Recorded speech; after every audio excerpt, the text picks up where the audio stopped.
everyone. Hello, Karen. I'm very, very pleased to be here with you on a Friday morning. How are you doing? I'm so good, and I'm so excited to have this opportunity to connect with you, Shanta.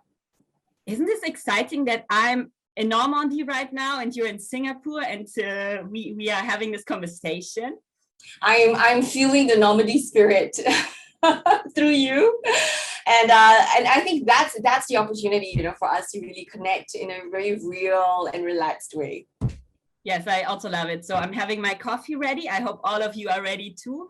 And Karen and me, we are going to speak on change and transformation in the backlash and the context of sustainability and also our current crisis. We're going to touch the basics such as mindset and what it takes to really get change and transformation happening. And I'm particularly excited about Karen.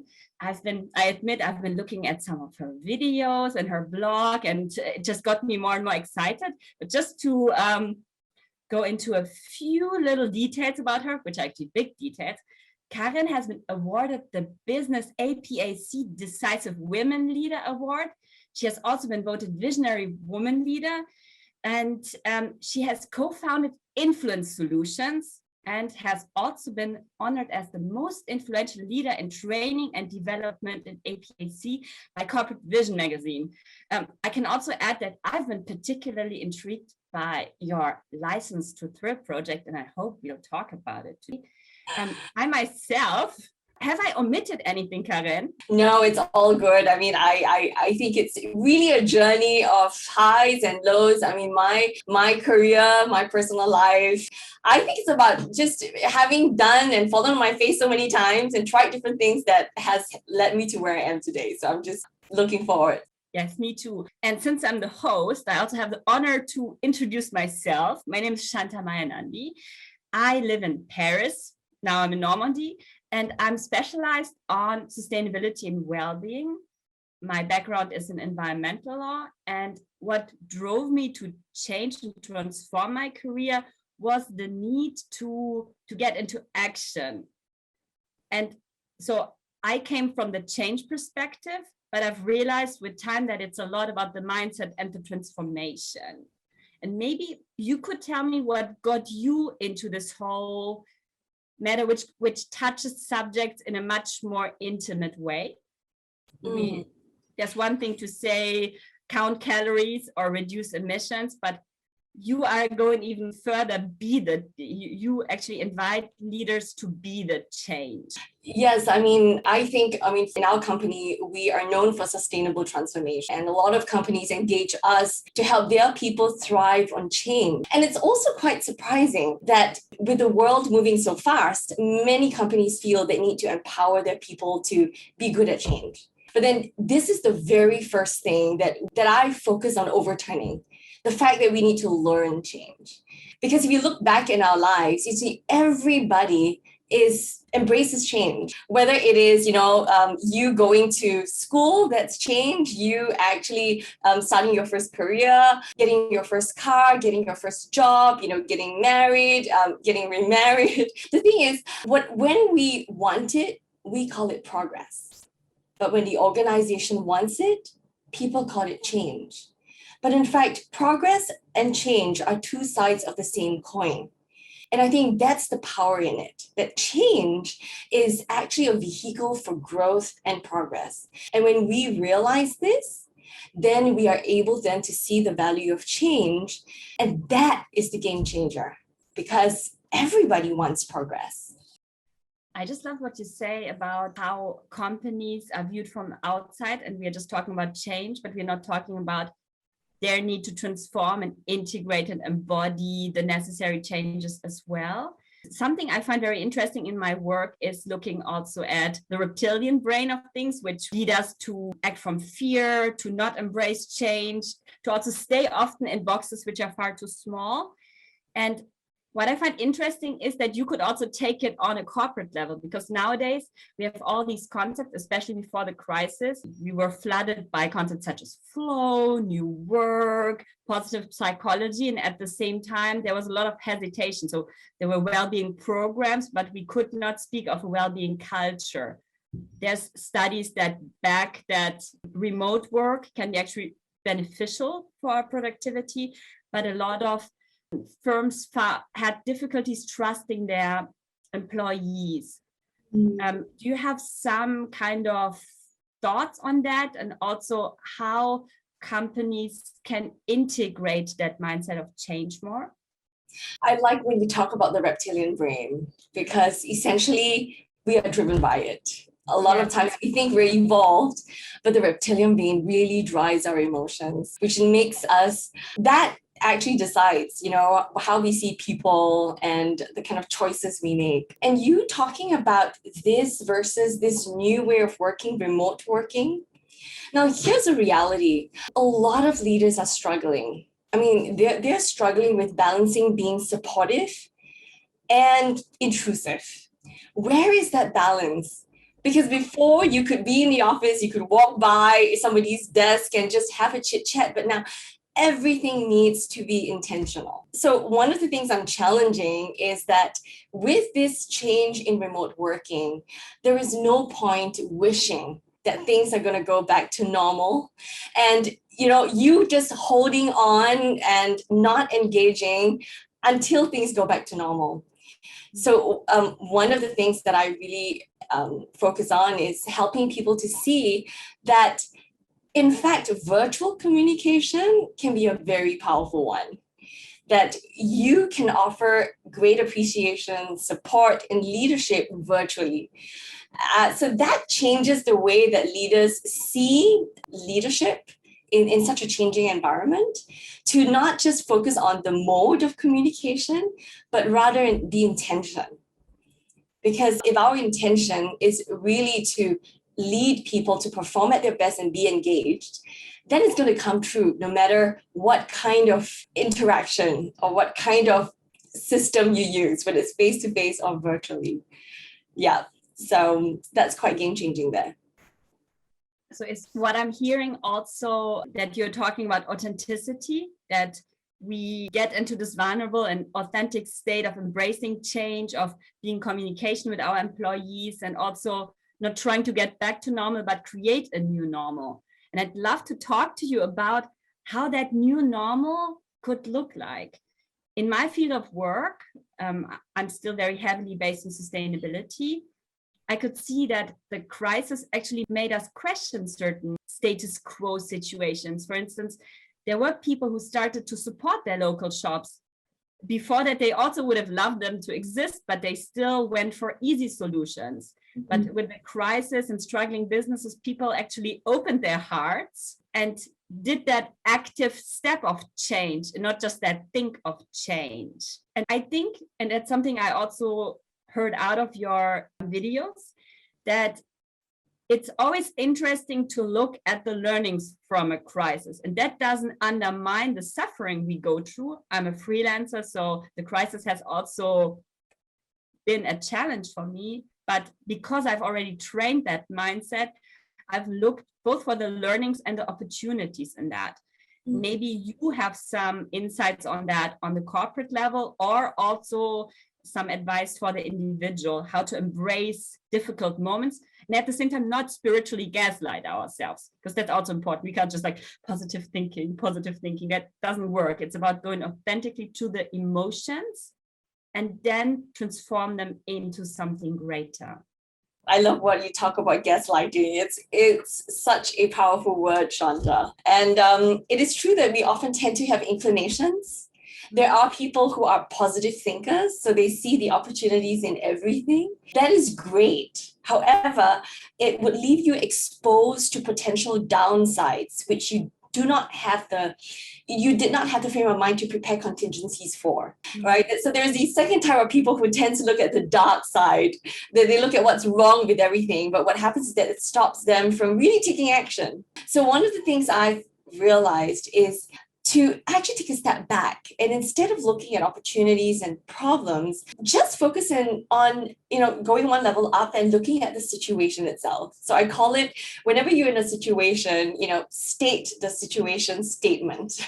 right? Like this is what it is. And then look at what's the opportunity in this, and then what's the downside in this. I think that kind of clarity would allow you to better make prepared contingencies as well as seize the opportunity. What I find interesting is to look at ways to cultivate that mindset, because once we are in a really full-blown crisis, it's probably more difficult than if we have already trained ourselves. In many ways, this is like a gym program, and we need to first learn that mindset. Something you said was you do something difficult every day, something that challenges you. And I must say, we have that in common. I've started with sustainability challenges after my studies. And this is how my blog actually got very popular in Germany. We were voted best sustainability blog. And that is because we approached sustainability in this very down-to-earth, fun, adventurous way. We looked at different challenges such as going plant-based or zero waste, and just did that for a month. And my question was always, how can I do it? And that's something you also foster. Instead of looking, can I do it? You look at how can I do it? And these are very important key questions. They sound so basic, but they actually can be game changers, not just for individuals, but also for corporations, because that opens both our individual, but also our corporate part of our brains that is responsible for creativity, our prefrontal brain. Do you have some more insights of your strategies and No, it's interesting you brought this out, because we did this exercise for so many of our clients, because we run a lot of innovation and change projects. And what we used to do is to give the team an impossible task. And we would notice that there would be some people who just try their best. They kind of like almost get it. And then you have another group of people that just sit down and like, no, it's not going to happen. I mean, so what we realized is the difference between the people who actually do something and the people who don't is that first question, just like what you say. So when we actually ask people, what were you thinking of? So the people who started doing something, and some people were so creative, these were the people who asked the different questions than the people who sat down. So it is true, whenever we meet change and challenge, we often ask ourselves either, can I do it? Or how can I do it? But there was a third group. Some people ask, why should I do it? But we're going to assume that the podcast listeners, you're not in the third category. And then we look at this, because can I do it actually is a question of your own capability. Actually, it's a question of your perceived capability, because very often we don't even know what we're capable of until we try. And then how can I do it assumes you have that capability. And then the question is how? And the interesting thing is that when we are faced with a change or challenge and we focus on how, the mind actually becomes really creative at looking at all different kinds of ways to make it happen. And so very often, it's not just one situation. I'm just going to urge you to do an experiment. Those of you who are listening, like in a day when you meet something new, start to just think, what's that first question that pops in your mind? Because the question that happens more actually starts to influence your behavior. And so I'm just going to encourage you, let's try out using how can I do it mindfully as many times as you can, and you'll be amazed at how much more confident, how much more creative that you will become. And that's something that I have internalized. I don't do this on autopilot. And Shanta, you said something about, like both of us share the love for pushing the edge and just doing something difficult. Now, here's a twist that I've added in the recent years. Right? When I was in my 20s, I'm a daredevil. I really pushed the boundaries, okay, which included going all the way to Amsterdam one day, just giving up my audit and consulting career to spend 1 year helping women who were trafficked in the sex industry, because I wanted to find myself and find a way to how to empower women. But then what happens is that as I got a bit older, in my 30s and in my 40s, I realized that, the inertia for change actually becomes higher. So instead, if you are embarking on something that you really want to do, but you find it very difficult, try this. Reduce it to the simplest, no-brainer function. So say, for example, if you want to, like for me, I wanted to write my book. And to me, that was an insurmountable challenge. But when I broke it down and I said, every day I'm just going to write for 5 minutes, just 5 minutes, every day. Breaking it down to just 5 minutes, it made the difference because it's easy to find 5 minutes in a day. And for me, it was early in the morning. And that set up the momentum. And some days I would write for 5 minutes, someday I would write for 15, 30, but I managed to get the book out in half a year. So find that difficult challenge and make it small actions. And also focus on the process instead of the outcome, because that's also one of the keys to both success and happiness, being more in love with the process. And that also touches subjects such as perfectionism, because that's, I think, one of the parts why people even ask themselves, can I? Because for them, failure is such a big stigma that they are not willing to embrace the how can I question. And that's something which I find very important in the mindset set of change and transformation, to have fun with those little failure moments and actually reframe them as learnings. Now, all these great personalities that we see succeeding, Elon Musk, they have failed big times and they embrace it and take it as learning opportunities. And that's something we also did at Finding Sustainia. We made fun of our little mistakes, of the challenges we were facing. At the same time, also celebrated our successes, because that's also important. Humor, celebrating ourselves for what we are making, and also being just proud of that we're doing it. And that's something also important. You are also a mother, and you probably also know how your kid comes up. Is this beautiful? Is this nice? Look at this. And our first impulse is saying, yes, this is great. But actually we make our kids addicted to that kind of recognition. And I've learned to just say, oh, I love that you are painting. Can you tell me what this is about? And this is also already a way training the brains of our kids into embracing the process. And unfortunately, I find that this is not yet integrated sufficiently into the DNA of our educative systems. We are international now, so there are definitely countries which do it better than, for instance, in France. It's a lot about outcome orientation. I think there is, just to build on that, how leaders lead change has a lot to understand about appreciation as well. Because, if you look at how we appreciate at home and how we appreciate at work, sometimes there is a big difference. Like, at home, look at it when the kid comes back and, does something well, we appreciate.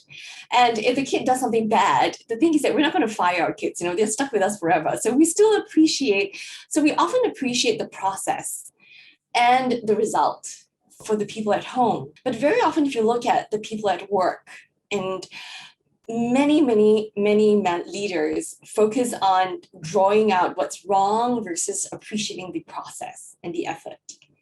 So that is one of the biggest reasons why there is also much more disengagement, lower morale, people who are just not inspired to step up, take ownership, and maybe even thrive and lead change in their organizations.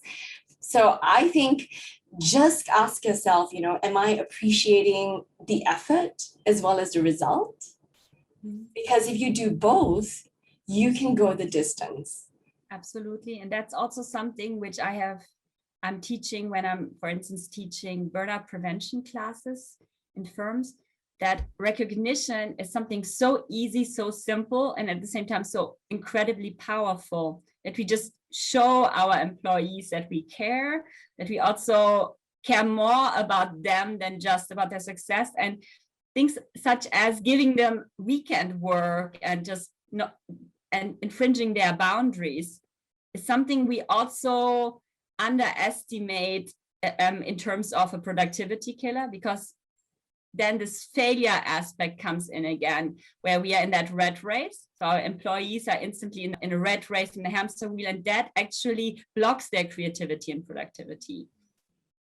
I know that, there is a lot of stress. some of you who are the listeners who are leaders might be thinking, gosh, there's just so much things that I need to do in order to thrive on change. And here's the reality. A lot of leaders nowadays also have to lead when there is uncertainty.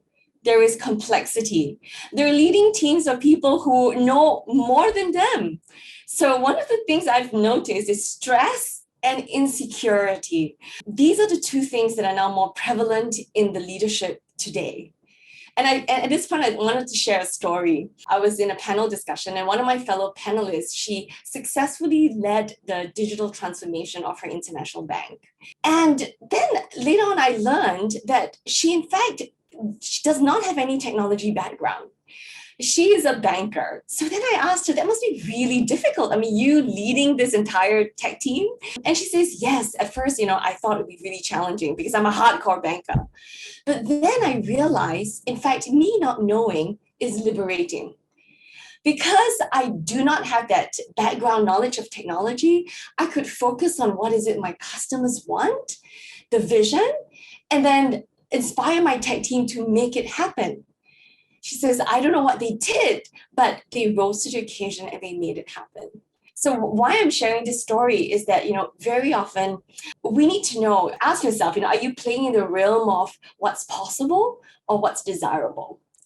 So if you have the domain knowledge, then you could be playing in the realm of what's really possible. But even if you don't, if you focus on the vision, what is it the clients want? What is it the organization, or what is it society can benefit from? Then you are able then to inspire people to work towards their vision. So in fact, not knowing is actually a very, very powerful state because you can then facilitate the conversation.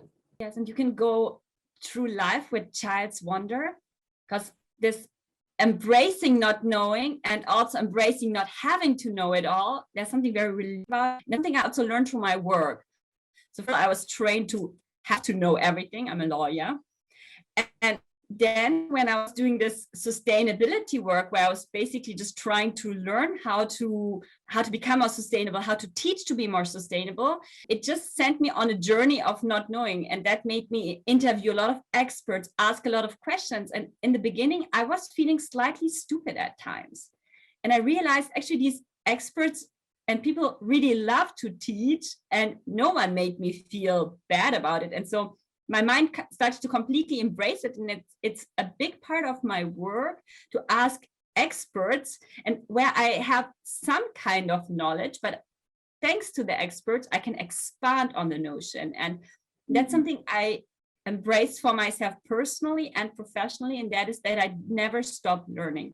So every day I try to learn a new thing, be it on sustainability, be it on well-being, on expansion of ourselves. So that's something which actually has given me a lot of inspiration, and I think has also helped my career to thrive, because I don't get fixed.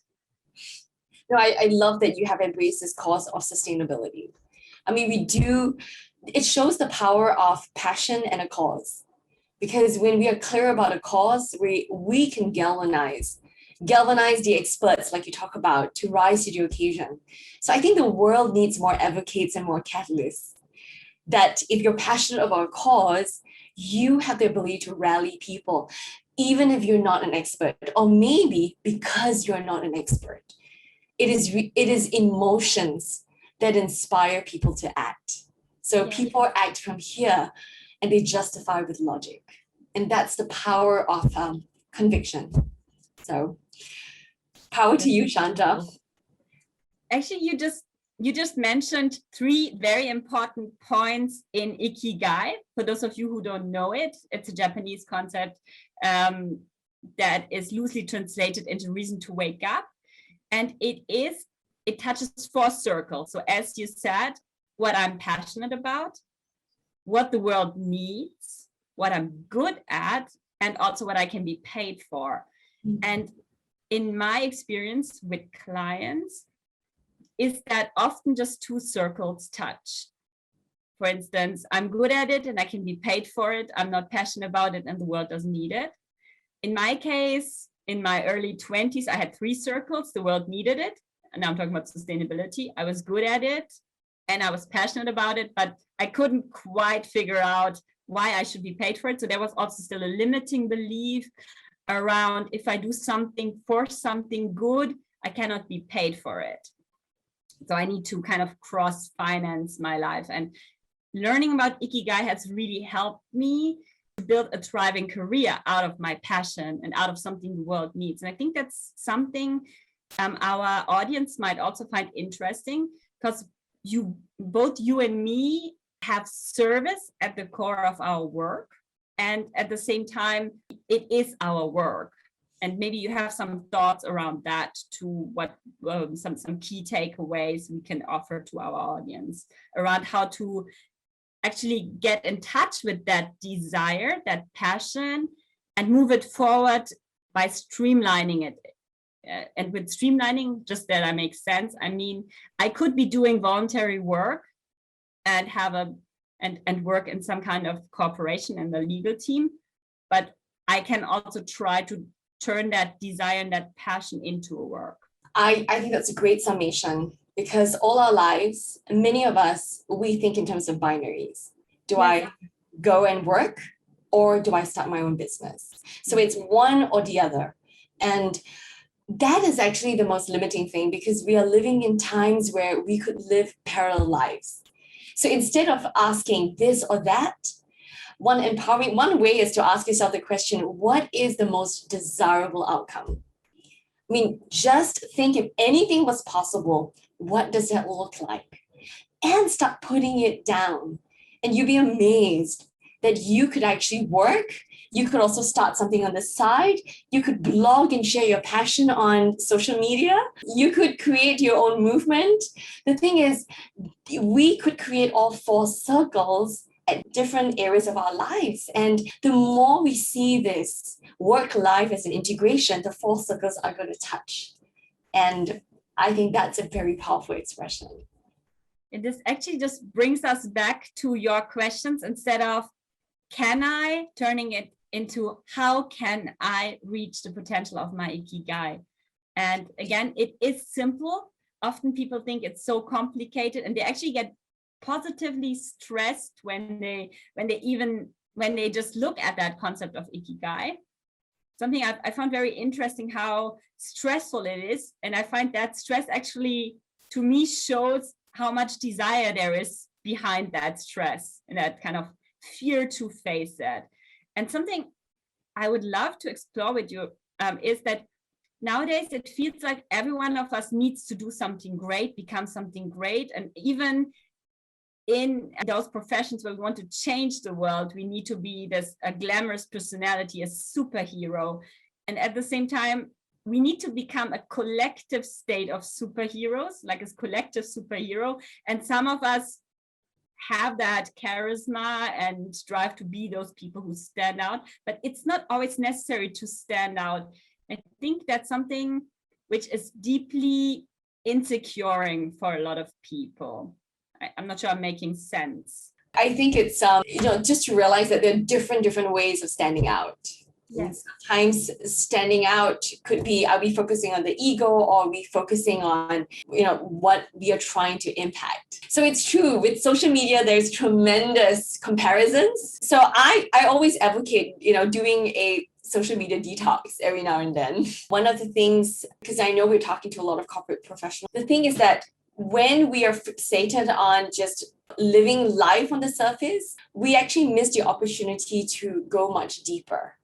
So to do much deeper work. That's actually part of our first methodology. So for us, we help companies to be first, that's future ready, innovative, relevant, strategic, and trusted. And that's when we map it against three kinds of leadership: thought leadership, people leadership, and results leadership. And working with thousands of leaders and teams, we notice that most people tend to focus on results leadership, which means I want to get the sales, I want to achieve that. But lesser amount is spent on developing people. And even lesser sales still is spent on developing ourselves. So I think the opportunity is to develop greater thought leadership, which means your own self-growth. And we need dedicated time to do that. And when we do that, and we are intentional about developing people, these two combined will allow us to have multifold of results. So I think this is something that would be a great thing to kind of internalize in our lives. And also find a way that we are proud of our inner superhero in whichever forms he or she comes up. And also embracing our mistakes in this kind of way. And I find it very interesting how result orientation shows itself both in the little and in the big, so in the micro and the macro structures. And that's something I've also noticed when I'm invited to create a well-being program. And a culture actually help create a well-being culture. And one part is through organizing sustainability challenges or other kinds of challenges. I've noticed that often the top level management has the biggest problems to really get into the game. And that is exactly that fear of vulnerability and authenticity. They always feel like they need to lead, they need to be on the top of things, and that's actually stressful. And if they can embrace that vulnerability and actually also realize that they'll be even more respected if they get on that level of joy, fun, and also recognizing that some of their employees are more intelligent or more skillful in certain areas. And the interesting part is it's not good for the employees when they don't feel recognized and slightly bullied even sometimes or put down on different levels.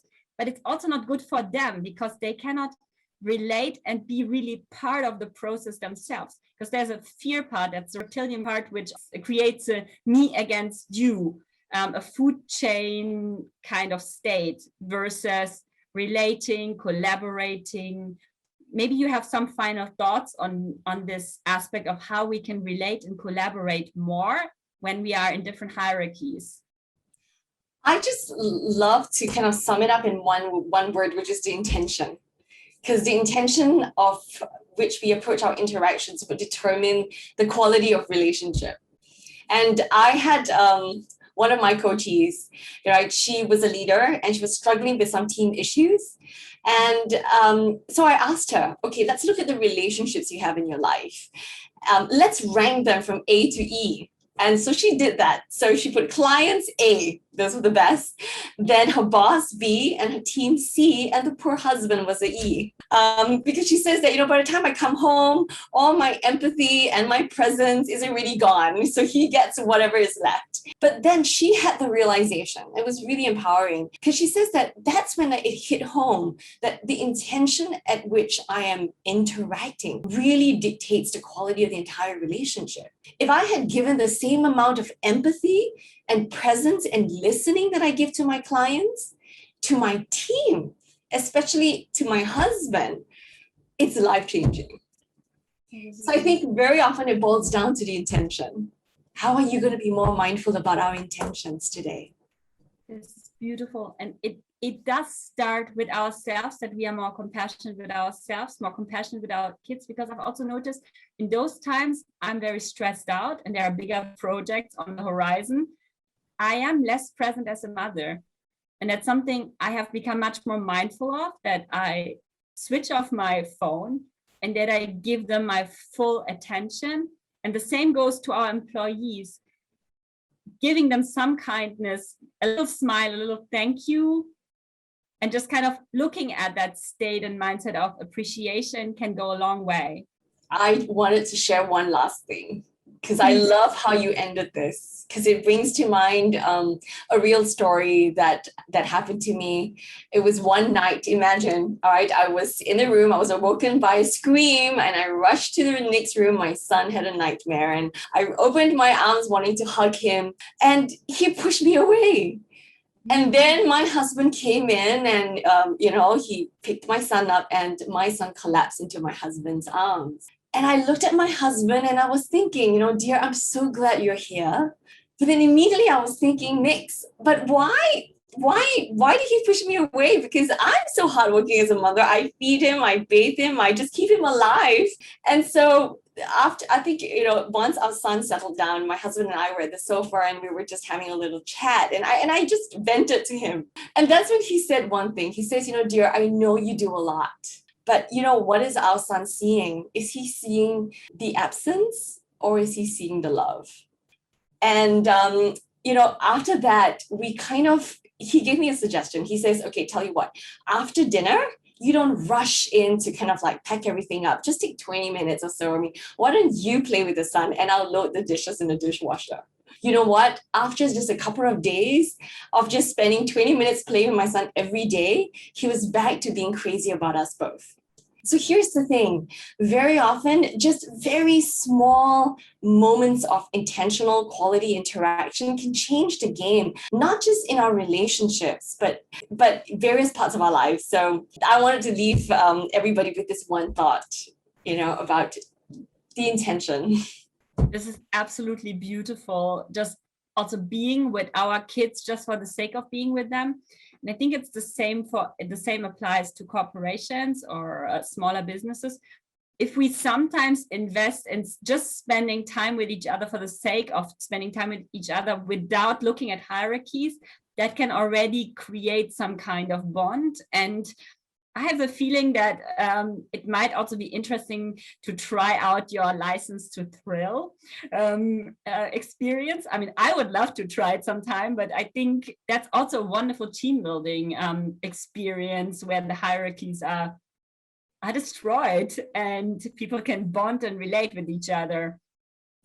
Yes, I mean, that was really interesting because we never expected, of course, nobody expected a global pandemic to hit, and companies and clients coming to us and say, can you help us with, with trust, with bonding and morale issues? And we looked around, for virtual team bonding, but our clients were not interested until we decided, why don't we create our own? And so my co-director, he's a renowned thriller writer, and we just create a 2-hour license to thrill. Hunt for Solomon name was our first game, centered around the COVID-19. And when we actually ran it for a couple of our clients, it just went viral. And so now we have a team of 30. In fact, we are having a couple of games right now as we speak. We're supporting, we focus on helping teams around the world be happier. And so, just 2 hours of bonding and fun can truly be game-changing, to use the word. It's just letting out that inner playful child in us. Actually, that's unleashing our inner superhero, I'd say, because children often have that sense of possibility and it's still in us. I think this is where the best problem solutions appear, where we're just in the process. So all these things we've been speaking about are embodied in the child, that embracing the process and all of that. Karin, I could be talking to you for much longer, but I think for brevity's sake, we need to postpone the rest of the conversation to another time amongst the two of us. Karin, it's been a big pleasure chatting with you. For those of you who are interested in our work, you can find our profiles on KeyNote Women, and there's an amazing lineup of other female speakers you might want to have a look at. The website is www.keynotewomen.com. You can also find us on LinkedIn and on Instagram. And yeah, until we meet again, I wish you a beautiful day. And thank you so much, Shanta. I mean, just want to say a big goodbye to everyone. It's been wonderful speaking to all of you. I also loved every bit of it. Thank you, everyone, and talk to you soon.